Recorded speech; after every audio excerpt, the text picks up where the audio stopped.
Welcome back. This is Denyin from the Wonderfies Audio, and this is Troy. How you doing? Good, man. Good to be back on. For the viewers who don't know, this is actually our second time doing this because the first time there was audio problems, I think. So it's good to be back. And also, Riverside.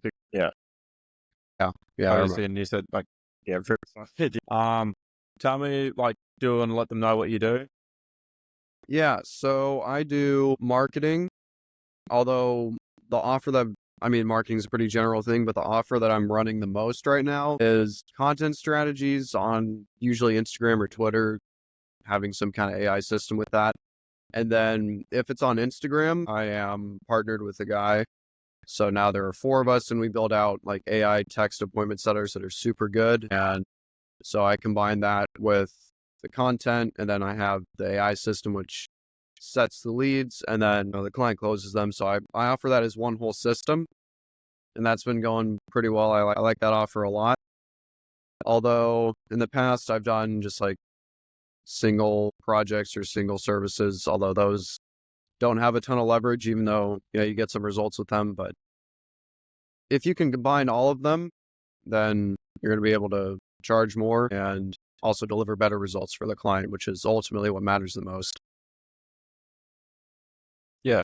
So then, is it still in the same field of copy, or is it, as you said, just more the AI appointment setting? Is it just more of that? Is it more branching towards the AI sort of area, and still obviously the marketing appointment setting, like with that sort of side, or is it more? Is it more so copy or AI?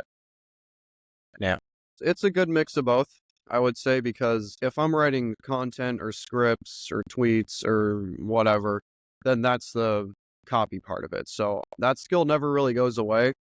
So I always keep that in the forefront of my mind when I do my projects. So that way it will convert better, because some clients, like, they can take my system, but if they don't have the copy that I write, then it's not going to work for them. So that's why you kind of put it all together. So it is a lot of copy, because it's probably a 50-50 mix between copy and AI systems. And I think that's how you can get the best results from it. plus you also leverage off that AI, which is very handy. Plus, it's a very Yeah, new industry, so you'd be like, okay, I can do this, and this. You can trial it out more. You can have more results. You can be like, you can use that more of like a leverage point than the yeah, copy, because copy is like, obviously, as we both know, one of the most like oldest jobs in the exactly. world, because you get basic sales and copy and marketing. So then what got you to implement the AI system in?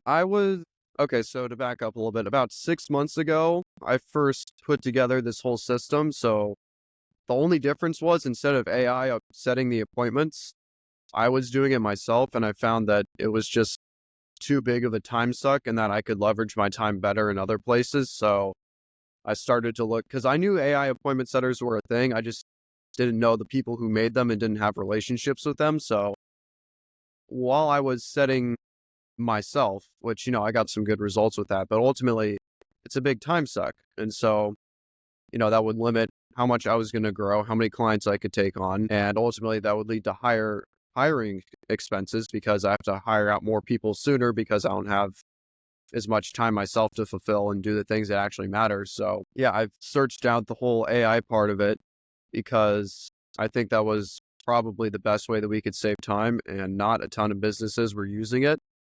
So when I partnered with the people who helped me build out AI appointment setters, then you have a lot more leverage in that scenario, because not a ton of businesses even know this stuff exists. In fact, I didn't even know it existed until a few months ago. So it's a really new thing, and it has a lot of leverage to it. And, sure, that's nice. You can deliver better results, charge more, but ultimately the biggest thing from switching over to just manual setting in order to get an AI to do it was the time saving. Because even though I was kind of good at it, I just did not want to do it anymore. It was honestly kind of boring. So that's the biggest driver of what led me to implement AI. Yeah, that's fair enough. Yeah, as you said, you just value time enough to just, leverage it out without taking as much risk on your part. Yeah. But also you said you've had such a massive growth and development in the last 3 months. Also, how has that actually applied to you personally as well as to your business? Yeah. So I've definitely gotten more self-aware since the last time that we spoke. And you really don't know how much one extra time that you have, because that's something that I've noticed. Like my productivity has gotten so much higher. And two, you don't realize that in order to get to the next level, right? Like what got you here won't get you there. So you need to constantly be upgrading yourself. And so the only way you can do that is to find the beliefs that have gotten you here and what beliefs need to change in order to get to wherever you want to go. And so a big part of that was figuring out, okay, why am I doing this? What are the beliefs that led me to behave this way? And how can I change those so that it puts me in a more attractive position to this next level? So that's probably been the biggest thing. Okay. So, for example, how have you done? Yeah, how have you done it from, let's just say let's just say at the very start of your journey, let's just say even 6 months, 12 months, and 18 months in, how has you grown and developed, and also what values have you obtained through that process? Yeah, so I would say, I mean, there are a lot of values. I mean, I'm a completely different person since when I first started this. And biggest values have been, I'll give you the more recent ones because those are like the vast majority of my progress has been made within the past few months. So, once you kind of realize, that inflection point, it all just compounds in an exponential growth pattern. So I would say the biggest values Yeah, are one, because it was not been that wasting. slow build up until Yeah. One is not wasting your mental bandwidth on things that don't matter. That is super important because what was keeping me back was I would do some work, but the vast majority of my attention was focused on things that didn't matter, and not like outside things, but like inside things, like constantly overanalyzing, not overthinking so much into a position where I didn't take action, but it was enough so that the action that I did take was a bit hindered because more energy was being devoted to analyzing it while taking the action instead of just taking the action and then going into an analyzation period. So that was a big thing that helped me skyrocket my productivity, we could say, because I've done so much within the past like few weeks, like more than what I did within the past few months, because I just realized that like you don't really know how much mental bandwidth you're devoting to things that don't even matter. And so that was definitely the biggest thing. And then for other values, I would say the will to win, not letting anybody mess with your mind, because when we were first talking a few months ago, I was researching kind of how fear worked, how fighters, Mike Tyson and specifically, would use fear to intimidate his opponents and win. And so I picked up on how he did that. And now I start to see it everywhere that I go. I see how people work, how they get in your mind, how they are supposed to break you in order to win. And now once you know how people are broken, you don't get broken yourself, and you can win in a lot more areas than just fighting. Definitely knowing your own mind, because you can only understand others as much as you can understand yourself. But is that also from having a detached, like, is that from having like a detached emotion, like almost like a numb sort of standpoint from the world, just saying, okay, I can analyze how this person happened, this, and this. This is what caused this effect, and like what this followed through in these sort of ways. This is what broke them here. This is this is how they broke them, and then I can just avoid it for myself. Is that sort of how you did it? Yeah, I would say so. Detaching, that's something that I do a lot. One of my mentors said detachment is as important as a skill as being a good salesman. And that has really stuck with me because when you are detached, you don't let things affect you. Because if you get super emotionally invested, one, you're committing more mental bandwidth, which is going to take away from whatever else you're doing. And two, it also puts you in a state of neediness at times, which is obviously not attractive. So if you can detach and realize that my life is going to be the same regardless of what happens, then I mean, that's a really freeing thing, and you can be in control of more situations and be the one who actually puts their will onto the universe instead of letting everybody else and every event that happens to you impose their will on you. So that's definitely a big thing right there. Yeah, yeah, because you're not like controlled by the world. Also, getting on to the other thing that you're saying before I cut you off. So, what was the other thing that you're saying? Because you're going on detachment, and then what was the thing after that? Detachment. It was detachment and more self-awareness of myself. That's definitely what's allowed me to progress really far in such a short amount of time, because I analyzed the last year that I'd lived about last month, because I turned 17 and I looked back on what I had done within the last year, and I wrote down all my accomplishments, and there were a couple pages of that. Shifted my focus away from the accomplishments and how long I focused more on how long did it take me to do them. And so I kind of thought back through the few months that I had. There would be like an inflection point here, then just kind of like staying the same and not growing, and then another inflection point. And then I realized it's like, okay, well, if I want to trigger these inflection points, then I have to be conscious of how I think and be conscious of my creativity levels. Because if I can force myself to have new ideas, then that's going to accelerate the inflection point process. Because all an inflection point really is you have a different idea or a different perspective on things that you're currently doing. Because when I think back on it, some inflection points are about my outreach strategy, or some of them were about how I thought, or, what kind of effort I did with my life. And so all those came from different perspectives and different thought patterns. So if you can make a consistent habit of exposing yourself to new thought patterns and different ways of approaching things, and you don't even have to do them all. Like you can just say, for outreach, for example, okay, what are 3 different approaches I could take in order to get this desired outcome? Now, you don't have to do all 3 of them, but you just force yourself to think in different thought patterns. So that way, maybe one idea from this pattern worked and the other one from this worked, and then you put it all together and now it works. So it's really just detaching, because detaching is really great for finding different perspectives, because you're not so sucked up. You just zoom out, kind of look at it, move around. So that's really how you can progress a lot in a little amount of time. And I realized that what I've done within the past couple of weeks took me a couple months to do. I realized that if I just actually get my stuff together and am serious about it, then I can do months of effort in, a few weeks. Yeah, it's really just don't let anything deter you from winning. That's probably been the biggest things right there. I'd say even with you saying that, I'd say that's probably the biggest flaw in business is that not enough people can actually detach themselves from the situation and look back and Yes. obviously, as you said, analyze the situation. And also because Yes. you're continually pushing forward more and more. Yeah. It's very much like obviously like a blessing that you can, or even at like an age, as you said, you just turned 17. Yeah. There's not many 17-year-olds who A, run businesses, B, can detach themselves, and then just, Yeah. just keep on pushing forward in such a short period of time. Yeah. But do Yeah. you also Exactly. reckon that's from your time? Obviously, as you said, the last one.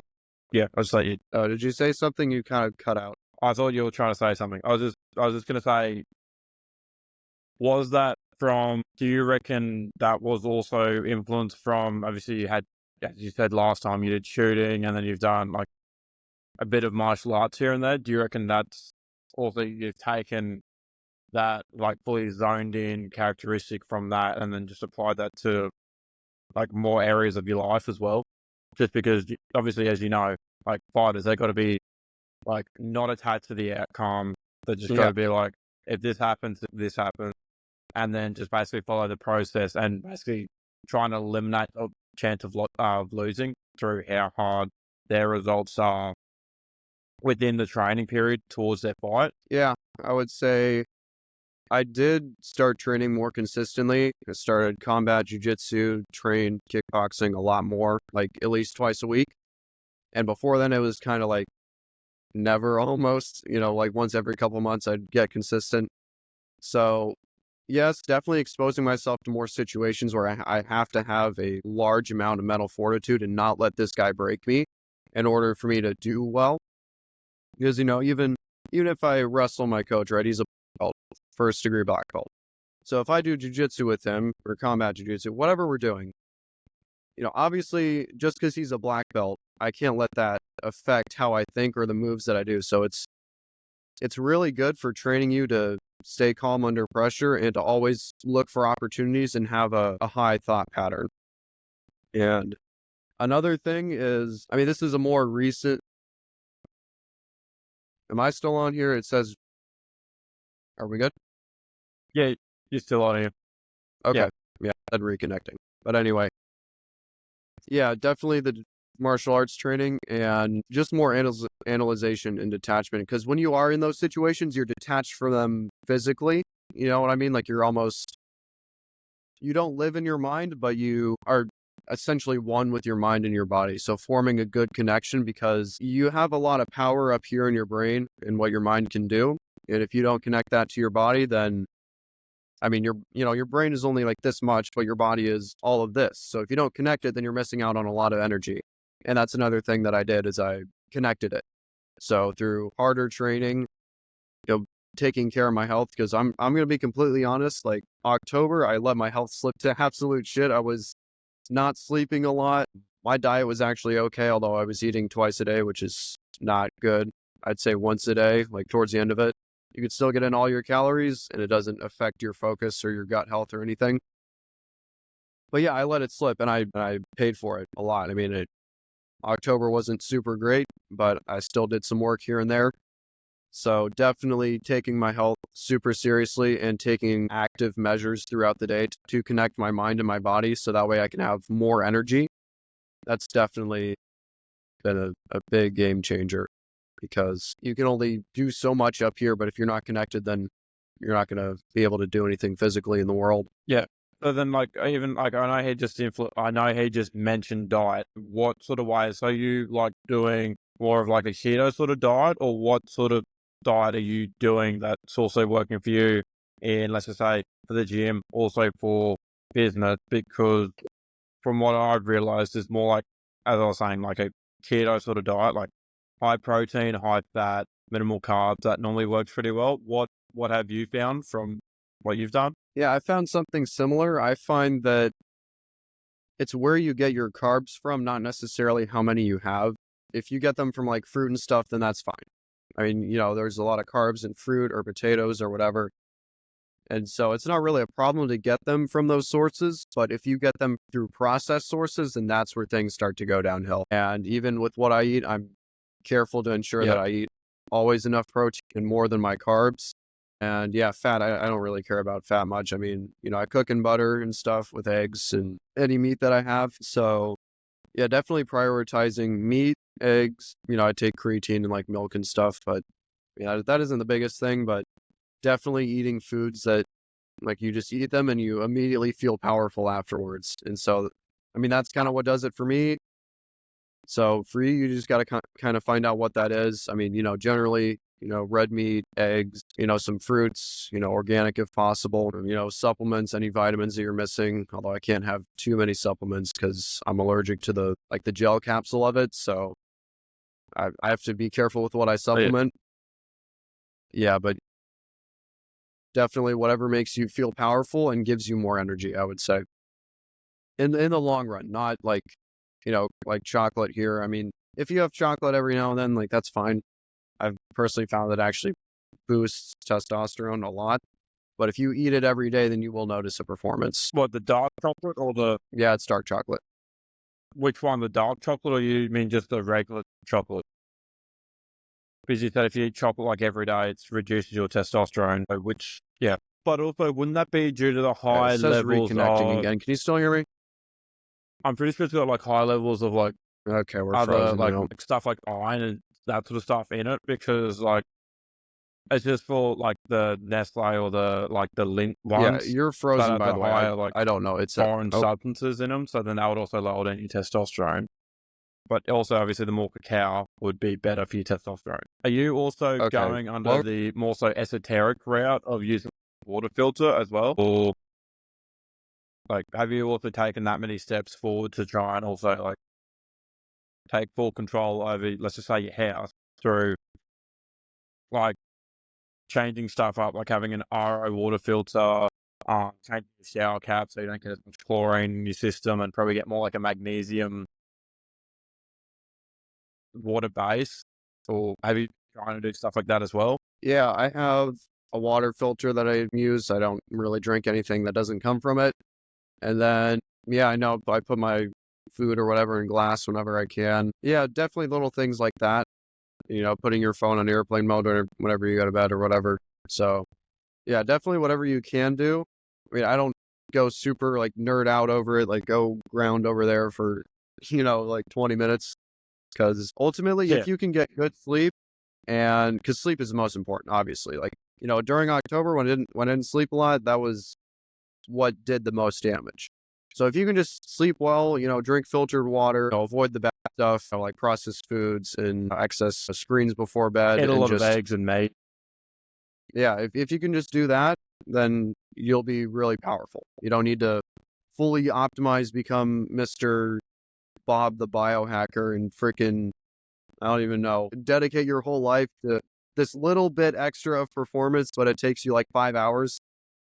So ultimately, like that's going to that level of detail Yeah, isn't but then worth your that's time. going to be hindering your performance. Yeah. Yeah. So, I mean, it's just optimizing what you can do with the time that you're already spending eating and or drinking or whatever. So, don't go super autistic over it. Just eat clean, sleep well, and you'll be pretty powerful. So then also, just to backtrack on what we did in the last episode, so has there been like much else going on, or yeah, I'm just because we're just basically jumping from conversation to conversation. I'm just trying to think like, has there been much else going on like before we chatted this time, or obviously like you got to keep all your projects confidential. I'm just trying to like weave out like the stuff you can say and stuff. Yeah. Well, I've definitely grown my network. I've almost perfected my outreach strategy. It's to the point where, like, I can get on average, it'll be like a 40% response rate on any platform. So I've gotten that system pretty dialed in. Yeah, I know. I've grown my network, grown my close rate to 60% now. So it's awesome. Only continues to go up. And That's then, amazing. yeah, definitely some big differences in how I do sales. That's something that I've actually put time into. And because what made me do that is at the end of October, like that was when I was first selling this AI offer. I just, partnered with everybody. I had this guy who was getting on a sales call with, and I was so confident that he was going to buy that I forgot to do sales. Like the call was like 20 minutes or whatever. Like I essentially did like no sales. I didn't do any sales assets. I was just so confident he was going to buy just because of like the numbers, but he didn't. So I completely restructured my sales system after that. And that's obviously helped me grow to 60% close rate. So that's been great. And definitely some smaller details in the tactics that I do, like a morning routines or nightly routines, not the weird kind, but the time, you get up, you work out a little bit, drink water, make sure that you feel powerful in that regard. It'll be right. I can still see it in the video. It just gets a bit fuzzy just because so it lowers down the quality and then it like massively brings it up once we actually record. Then it brings it up to I think DP whenever we like edit it. Yeah. So if it's shit at the moment, just leave it there. That's just it. Yeah. So then what did you what did you learn throughout the whole sales process? Yeah, yeah, it's fair enough. It's pretty simple. Also, you would have learned that very much from the marketing side of things, just basically applying it just in a slightly, anchoring it in a different field.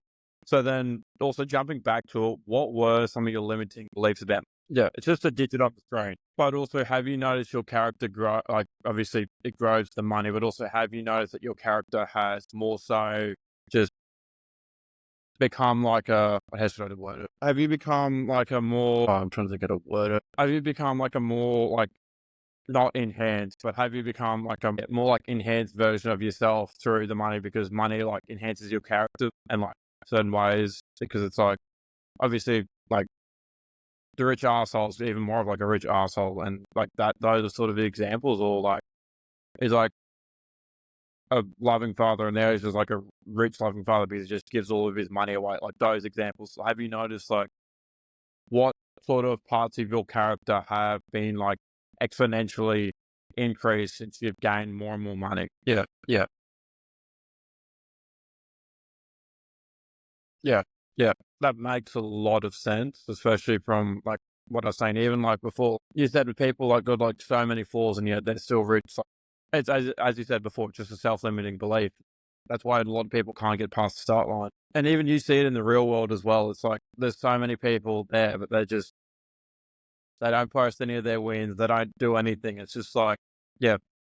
So what's the point of you even being here? You've already got further ahead. You've already been given mentors like $75 a month, which practically free because you can literally turn around. Like I think in my first couple of months I made like a grand and a half. Yeah. And then obviously that's in like the centralized and the decentralized world. I made a lot more. So it's just like you've got mentors, use them. So you've also got the group chat with people who are much higher, obviously people like yourself and me who are much higher, just like the people at the start. So it's like, got a whole system there. Use the people up the scaling ladder, trying to think. So what have you learned any other skills besides obviously the AI, the marketing, and then the sales? What has there been any other skills is there like the posts or the social media? Is there obviously because I've been seeing you posting a lot on X lately about like more so what you've learned from your self development.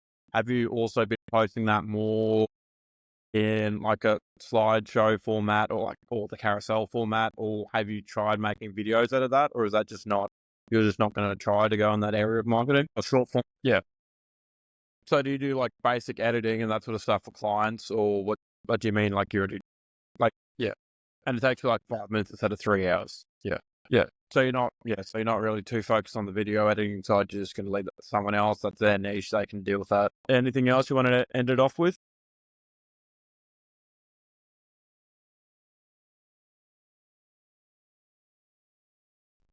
Yeah, yeah. Awesome. Thanks. Thank you for having on. Oh, I can't even speak. Thank you. For jumping on. Sorry, I had a bit of you can't word properly sometimes, but yeah, that's all part of the learning how to speak, I guess. All